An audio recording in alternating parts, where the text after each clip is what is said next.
Hey guys, welcome back to another video. Today I'm going to be doing an in-depth analysis between the 3x3 beginner method and Fridrich method. Towards the end of the video, I'm going to be comparing two averages of 5 with both methods using the same scrambles, using the Rubik's connected cube, and then do an analysis on that and compare the move count, frames per second, returns per second, and some other info. So yeah, let's get right into the video.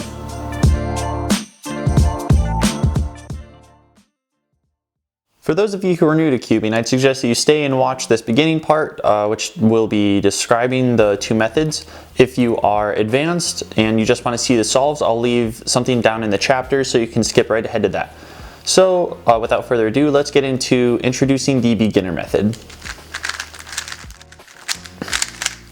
Alright, so I think the best way to describe the method would be to do an example solve.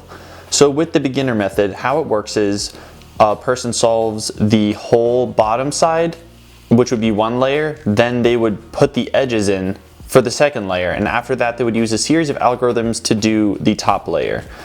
Just for the sake of the example, I'm going to do white.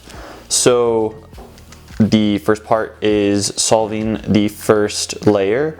Most of the times people start with a cross, and that is done intuitively, and that is also along with the corners. So this one is actually already in, but I would go to find another corner which goes right here, the white, green, orange, which is right here, and insert it. And then I have the white, red, blue, which I can insert here, and the white, red, green. I'm not going to be doing too much explaining, this is just going over the basics. So for the next part, what someone would do is find an edge and the place it's supposed to go in, and then use the algorithm to put it in. So essentially this process just continues over and over again until all the edges are complete. So we have another edge here, which has to go here. So I can just do the algorithm and put it in. So that block is done, this block is done, and we have two more. So we have this edge which has to go here. Can put that in, and then with this edge it's in a weird spot because it's in the correct spot but it's flipped, so I would have to take it out and then put it back in. So that would be the first two steps, I would say, for the beginner method, and now I have the two layers done and have to do the third layer. So in order to do the third layer, there's a lot of algorithms. For the beginner method, it's pretty simple.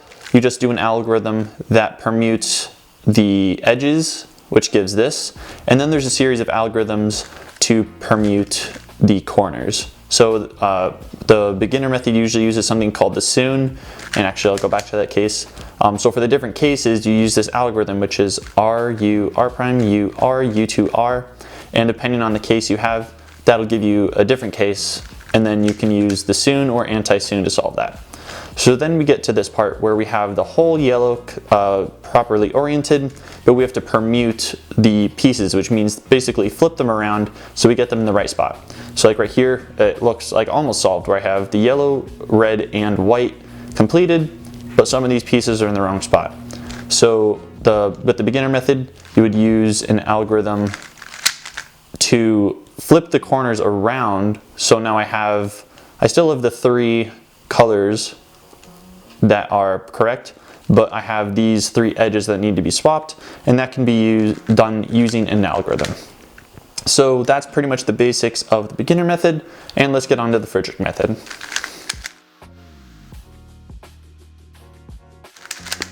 So the Fridrich method is also called the advanced or intermediate method, I guess, and that would be because it is more intermediate, there's more algorithms to learn and a lot more things to kind of look at.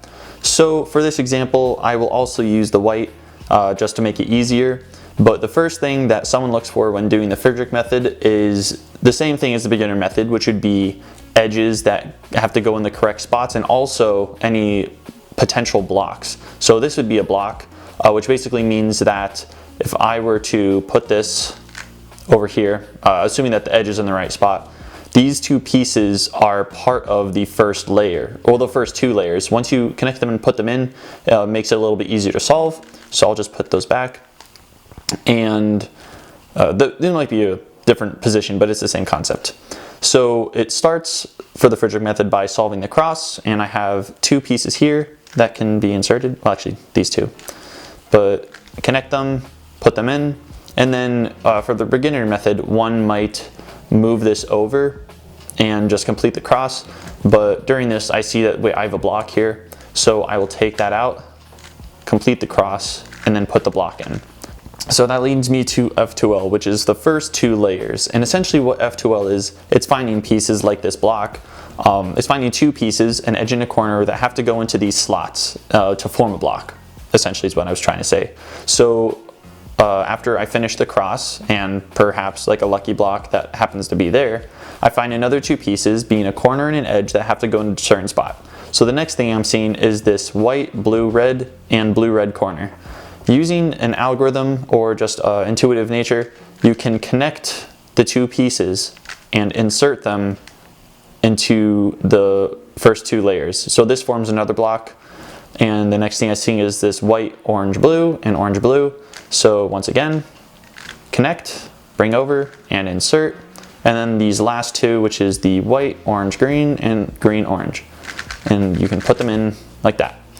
So safe to say, it's a lot faster than the beginner method because you don't have to put in the corners first and then the edges. It's a joint process where you can put both of them in at the same time. It's a lot faster, it has a lot less moves, and at the beginning it can take longer when you're first getting started, but it's well worth it in the end. So with the third layer, I would say that this is a part that a lot of people stop at. They get pretty good at getting the cross and F2L, but when they get to the third layer, it's very intimidating. There are multiple things where there's 2-look or 3-look OLL and 2-look PLL, which is basically like just getting the corners, well, just getting the edges flipped and then using another algorithm for the corners. For OLL and for PLL, you just get the corners, kind of like the beginner method, and then the edges. But there are multiple algorithms. There are OLL and PLL algorithms for every single case. I believe there's 56 for OLL and 26 or 27 for PLL. And using these algorithms, you can solve the entire top with two solves. One to orient all the corners, and then one to orient all the edges and corners, and then another one to permute them and get the whole solve. So with this is one of the algorithms that I have memorized. So a single algorithm gets all of the pieces oriented into the correct position, which, as one can imagine, saves a lot of time depending on the algorithm. And then second off, I would look at the case that I have here for the PLL and do another algorithm to complete that. All right, so that was a little bit of an intro to the beginner and Fridrich method. Now we're going to switch over to solves using the Rubik's connected cube. So what I did was I picked out 5 scrambles, and I'm going to do them for both the beginner and the Fridrich method, but to make it a little bit more fair, I'm going to use the Fridrich method first so that my hands are a little bit colder so I'm not as warmed up, and B, that I don't have any prior knowledge of it to the beginner solves. I'm going to try to give the beginner solves as much of an advantage as I can and see how they all stack up against each other. So let's get right into it. Just for reference, I'm going to have the Fridrich solves on the right side and the beginner solves on the left side. If you want to follow along, I'll also put the scrambles at the top of the video. After all the 5 solves are completed, I'll do an analysis of all the solves and the difference between the two methods at the end of the video. Enjoy!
In order to better analyze which method is quote-unquote better, I made an Excel sheet taking all the times, turns, and turns per second for each solve and then thrown them in.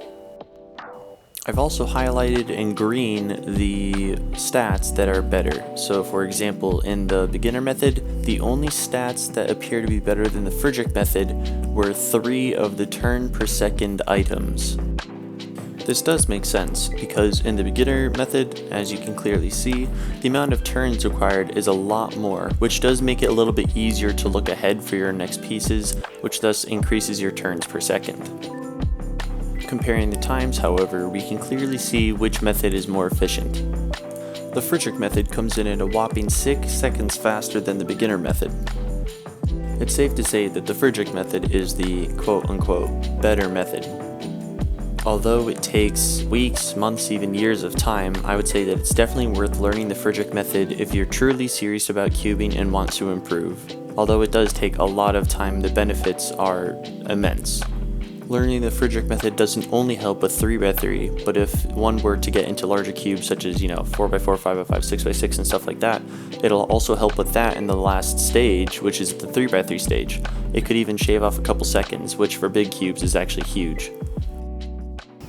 If you have made it this far, thank you so much for watching the video. I hope that it helped you out and maybe gave you some insight on whether or not you'd rather keep using the beginner method or switch to the Fridrich method. Do me a favor, go ahead and hit that like button, comment, and subscribe. That would really help me out. It gives me a lot more motivation. Gives me a lot more motivation to do videos, since it does take a long time to edit, and it also helps the YouTube algorithm help other people to see these videos. So if you think it'd be helpful for someone else, please share the video. That also helps me out. And have a nice day. See ya.